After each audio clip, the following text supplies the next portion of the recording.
it's not about the numbers. It's about the relationship that I want to build with these clients.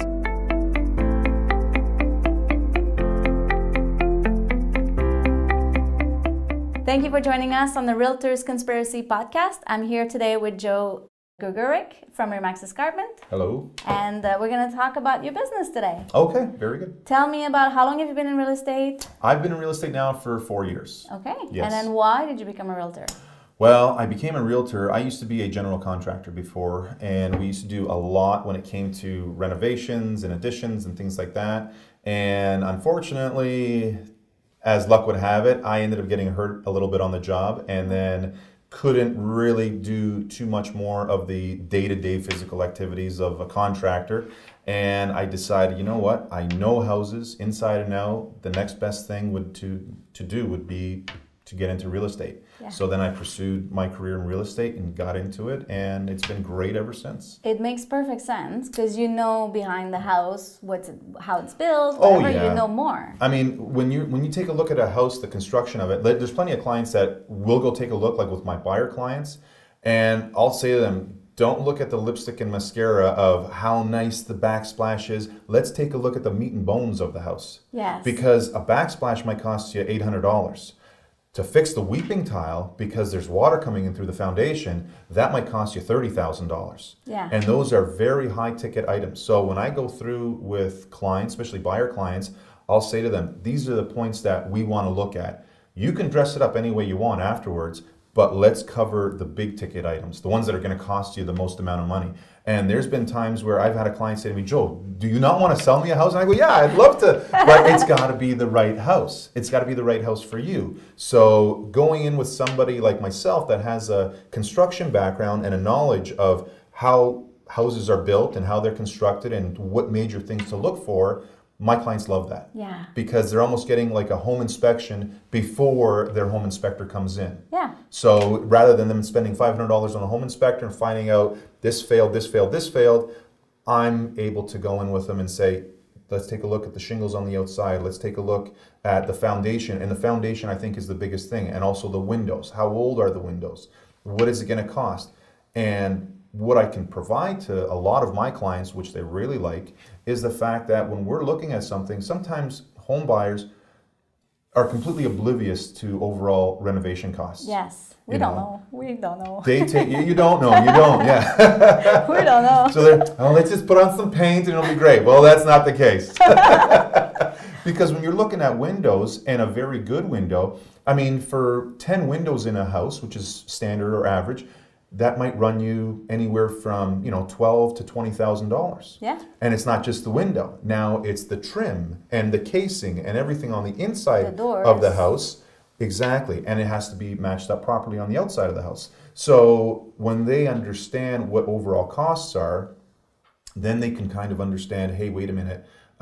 We don't want to bite off a little bit more than we can chew. We want to have a house where a lot of the big ticket items are done, being the roof, the furnace, the windows, making sure that the outside landscaping is done properly and the water's, fading away from the house, where we're not going to have, or we're not going to get caught up with any kind of an issue that's going to cost us thousands of dollars. So that's the big thing that I do with a lot of my clients is we go in, we take a look at houses, and don't get me wrong, there are so many houses out there that are absolutely fantastic and well maintained, but sometimes we do come across some where there might be a leak, or the roof might have to be replaced in the next 6 to 12 months, or the windows are definitely going to have to be replaced because you can definitely feel a breeze coming through the window as you're standing there. So it's kind of those kind of things that we look at, and then I give them a breakdown more or less of this is going to cost so much, that's going to cost so much, that's going to cost so much.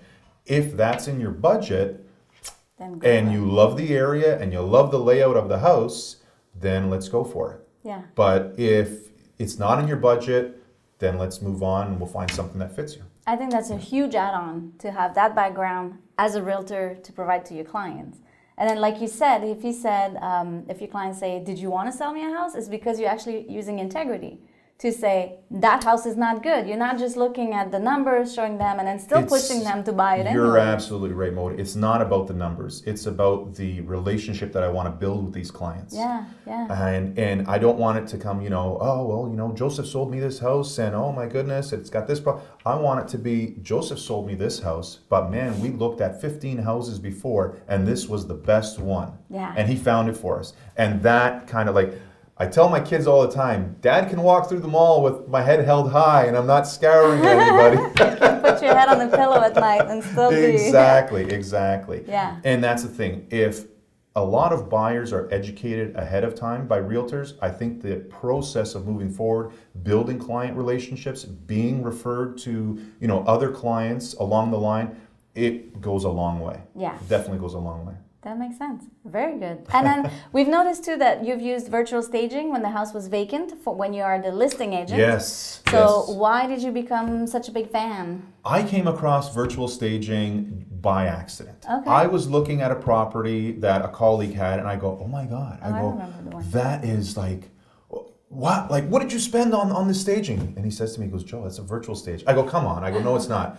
And I mean, the pictures that were put on there had like creases in the pillows and everything. And I'm going, it totally did not look like a picture. So I started using virtual staging and it was fantastic.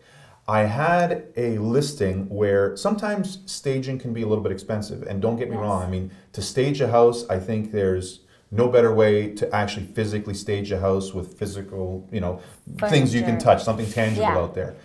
But if you don't have it in your budget to stage the house, virtual staging is definitely the way to go. And I've received so many compliments from people coming in on open houses.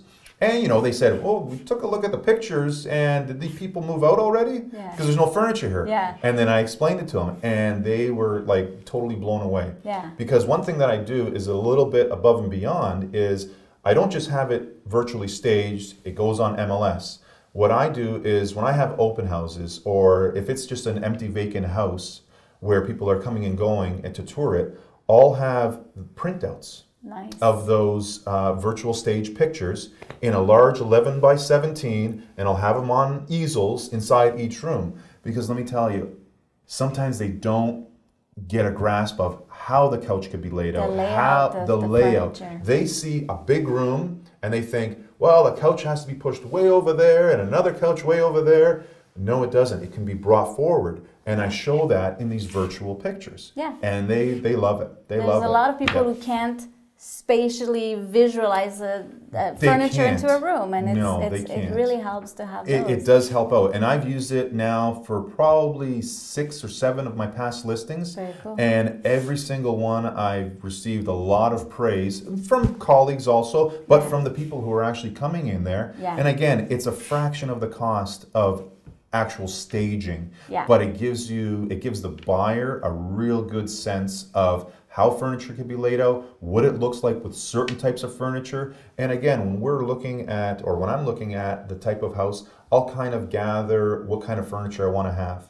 So if it's a modern done up house, I'd like to use modern furniture. Yes. If it's more of a colonial type house, then I like to use colonial furniture in there. Yeah. So it's easier. Yeah. So sometimes when you talk to a stager, and don't get me wrong, stagers are fantastic, but when you're talking to stagers, sometimes they might not have that article of furniture that you really, really need. They don't store everything either. It would be so expensive. It would be very expensive. To source it and to have it available. Yeah. But if you're on a limited budget for staging, virtual staging I think is the way to go.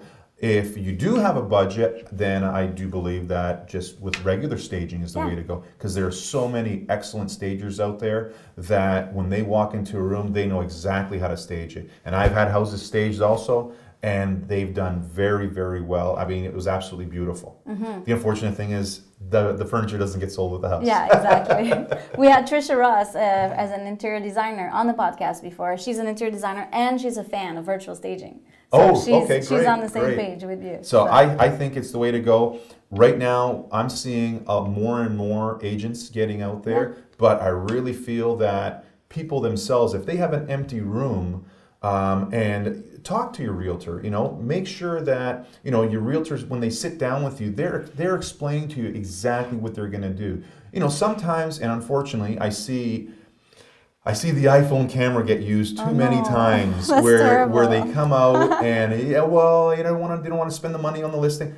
But at the end of the day, you have to put your best foot forward for your client, in my opinion. Yeah. And if you're doing a breakdown of, this will be done this day, we're going to have an open house this day, just like I do with a lot of my clients, I'll have an actual schedule set up where, photography and videography, I know you've come in on certain days where we've scheduled you in, and my clients know these are the days that we're doing these things. Yeah.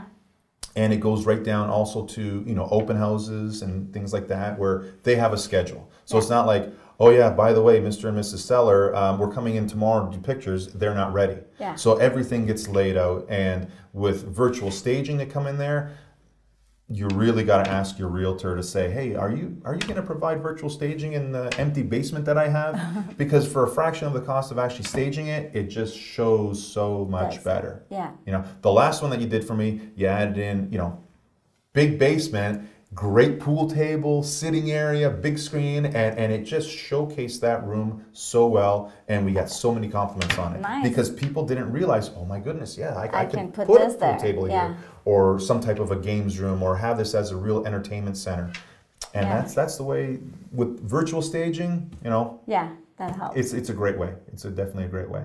In terms of your business, I'm gathering now that you're super organized. Like the day that's going to happen. Try to be. And is that from your construction background, like your project management? Wow, yes, my project management background. I came out of the automotive industry. Okay. I was engineering technologist in the automotive industry. And being in the automotive industry, dealing with General Motors and Ford and these big suppliers, you really have to be on the ball with them. So a lot of my organization skills came back from that. And then from there, I kind of transformed into construction. Okay. And then I got into working for probably one of Hamilton's biggest builders as their project manager. Okay. And again, everything there had to be very detailed, dealing with the trades, knowing when to start. So it all stems down. Yeah, it all stems down from that, and then that just carries down, like trying to be organized and have everything listed and written down and done. Yeah. Because let me tell you, when you're carrying a lot of clients, if you don't have that organizational skill, something will suffer. Yes. And the biggest thing for me to suffer is getting dropped by a client where they say, oh, I didn't know this, or I didn't know you were doing that, and why didn't you tell me about this? Mm-hmm. Again, so it's trying to be organized. Yeah, very good. I like that. What would you say to a new realtor starting in business? Wow, a new realtor starting in the business, I would definitely say network as much as you can. Okay. Get out there in front of people as much as you can. You know what, Mo, when I first got started in the business, I couldn't believe it, and I was kind of heartbroken a little bit, but what ended up happening was I had a family member buy a house 3 months after I got into real estate. Yeah. And when I talked to them, they said to me, oh my goodness, Joe, I forgot that you got into real estate. And the reason why was because I didn't really tell people that I was getting into real estate. You didn't get out there. I didn't get out there as much. I didn't put it in front of people's faces. So with any new realtor coming on board, get postcards, get flyers made up, go on social media, always get in people's faces that you're the realtor in this area. Get a farming community, right? So, and farming, I feel, is very important. I mean, being, born and raised in Hamilton and growing up in Stony Creek, I know Hamilton, I know Stony Creek. And, going back to my webpage, the Hamilton Homes Guy. Yes. So knowing your area is very valuable. Yeah. Knowing where all the shops are, all the stores are, even schools and types of schools, rec centers.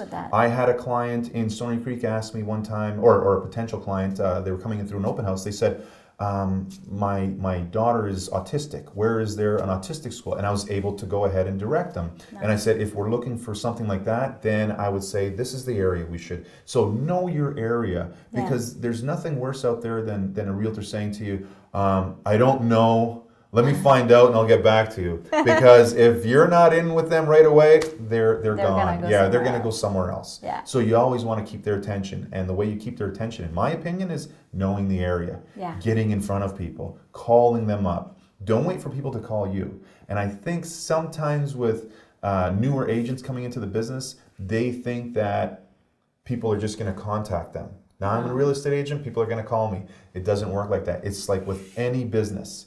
And you have to treat it as a business. Yes. That's the biggest thing. A lot of people sometimes they don't realize, not that they don't feel, but they don't realize this is a business. Yeah. You are an independent contractor, the same way I was when I was doing renovations and additions for people years ago. You're running a business. Yeah.